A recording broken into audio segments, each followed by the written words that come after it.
Hi and welcome to this episode of Zeitgeist podcast with Niklas and Flo. Hi, I'm Niklas. Hi, I'm Flo. Today we're going to talk about TikTok versus a classical career. More people seem to want to become influencers, and we actually know that they are making quite considerable amounts of money. So we're going to talk about this. Flo, when you heard this the first time, I think a few years back, we would probably have questioned whether you can really make that much money on TikTok or Instagram. Yep, What do you think definitely. about it now? I don't know. Since I'm living in the hub of influencer with Miami and all the TikTok famous people around me, now I believe it.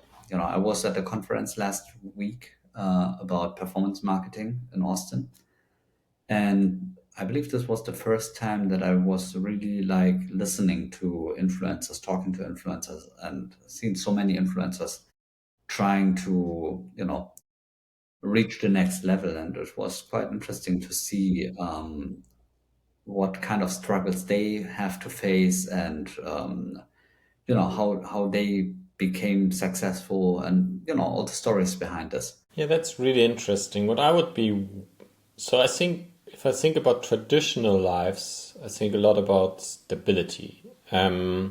TikTok, I know all these high flyers, but do you think you can stay relevant there over a long period of time? I believe this is like not so much different than I mean, if you're like a famous musician or like an artist, or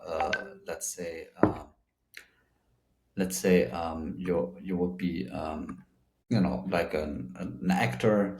I guess you don't ask this question yourself. You're hopefully humble and hope that you can make it work for years, right? I mean, no one wants to have like a success story just for a couple of months.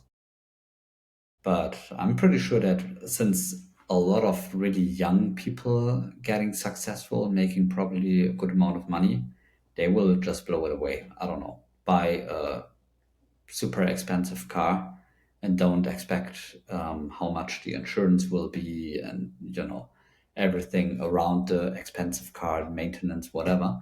So it is also possible that you live like this once in a lifetime chance, as you win like lottery or something. I mean, you hear the stories, people win like millions of dollars, and then a couple months later everything is gone. I believe it's a tough question, but if you really work consistently, go with the trends, you can definitely stay on top for quite a while. Yeah, that's interesting because I looked at the numbers here, like 48% make under 15K per year basically, and only 7% do more than 200K, with the biggest earners here on TikTok only being Kabi and Charlie with 16.5 million and 23.5 million in a single year. I mean, this is really significant. You have to be a successful, very successful business person or artist to make And this is these just for numbers. TikTok. Yeah. I believe the what you really need to make happen is that you are successful on multiple platforms, not just on one.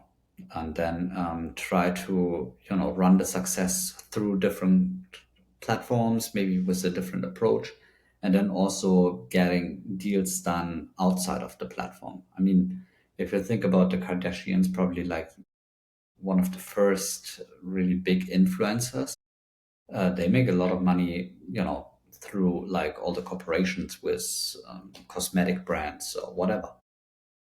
It's not that they just get paid for a single picture on Instagram. It's like all what happened behind the curtains. Yeah. Yeah, that's a personal brand, right? So you venture beyond the one channel basically, and you have such a brand that you can basically make deals outside. I think I would. I'm not sure how Jake Paul, for example, is he also on TikTok? Probably is, right? I guess, yeah. And big. Because that is always the one that I think about when I think about single persons. Um, Jake and Logan Paul, basically the two with their own personal brands. I think that's pretty big. How about Mr. Exactly. Beast? They Is he on make a lot of TikTok? money with Yeah. their energy drink with sports entertainment. One is a big star in WWE, other one is doing box fights, making a lot of money on this side. So as I said, it's really becoming famous and then trying to get all the good deals. Yeah, and then on the other hand, you have the traditional carrier, which is kind of more predictable. Maybe becomes less predictable now, but was very predictable, but it doesn't have the same upside potential, right? Yeah, probably. And if you think about, I mean, we are doing our podcast viewership. I hope you guys like and subscribe if you're listening now. But it's actually hard to grow a channel. I would say that at least it feels like that for me. What is your feeling, Flo? You have also tried a few Definitely. I things in mean, if social I would media. know how to make it work, we would, run on TV channels already. No, just kidding. I don't know. I hope, and I guess it's really being consistently have like show some edges, maybe a little bit more of your personality, because this is what I think, especially Generation Z, who's like the biggest audience for all these social media stuff, really like is seeing real people. Yeah, I think I mean I'm quite at the front of the AI wave.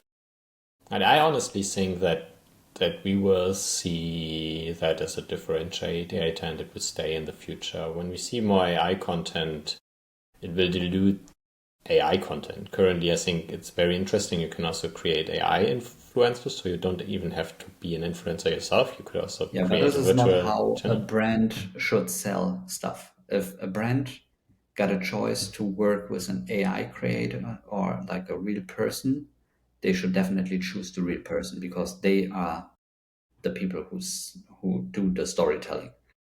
If I just wanna work with AI people, then the mannequins on the window shopping would work way better than it is today. Yeah, that's very interesting. And I actually agree on that. I think these AI influencers have their time, but it will get completely flooded, this market. So I think currently it's okay because you can create quite well, content quite well, and will stay for a while. But if everybody does it, you will basically dilute this AI brand, and then you go back to the other one. That's at least what I think. Maybe we'll see if I'm right or wrong. So, yeah, wait. I mean, what do you think about pairing something like this with a more traditional career, like just doing TikToks part time or something like that? Is this really feasible? Do you know how much time these creators spend? I don't know. I guess at some point, if you really want to become successful, you need to spend a lot of time. But what I really like is everyone gets the chance to have a voice. So no matter what, if you really want to do something on this field, you can do it. You don't have to apply for a new job or um, jump through too many hoops. You can just do it and try if it works or not. You can adjust things on your end, and this is what I really like about it. Yeah. So, and I'm just reading about it here meanwhile, right? And what I always come about is burnout of these, especially TikTok influencers, because as I understand it, the amount of content that you have to put out to stay relevant on TikTok is quite high. Yeah, and you are on TikTok quite a bit, right? Is it like daily, more than daily? I know on YouTube it's Well, at I mean, least I'm once a not, week. I'm Yeah. not posting anything yet, but Okay. I think you always have to try to beat the algorithm, which works, differently than on other networks or platforms. Yeah. But it's still, I mean, I'm also following this indie hacker space quite closely. So guys that do programming launch their own products. And what I notice is that these days, if they recommend somebody to start marketing, they always say do TikTok basically. So it seems to be the platform where you definitely can grow the fastest if you hit it well, basically. If you know what to do and how to do it, I definitely think TikTok gives you the best chances. Yeah, it's interesting. And when you think about the biggest creator that you can think of, who is it? Like, whom do you like most? And do you think he could be successful in a corporate, basically, in a classic career? or I don't she? know. I mean, I'm personally don't really follow a lot of like personal brands. I'm more behind the brands. Um, but I guess, I mean, a lot of these influencers, they are basically, self-employed. So it's definitely different making decisions on your own and do whatever you want to do and hope that it works, other than working for someone who's telling you what to do and how to do it, working 9 to 5 and stuff like this. It's a different vibe. If you were 20, and that's maybe my last question for today, what would you do? Would you become a TikTok influencer or go to university? I would probably try to do both. And that's also I would agree. I think to me, to be honest, college is quite a good time. You meet other young people, you learn a lot. It's a nice social experience. So I would definitely do that and not jump the classical path that early, basically, or close the doors. That would at least be my opinion on that. Then again, it's really exciting what people do on TikTok and where they are headed. So looking forward on how this continues. This was this episode of Zeitgeist podcast. Please once again like and subscribe, and see you next time. All right. Bye bye.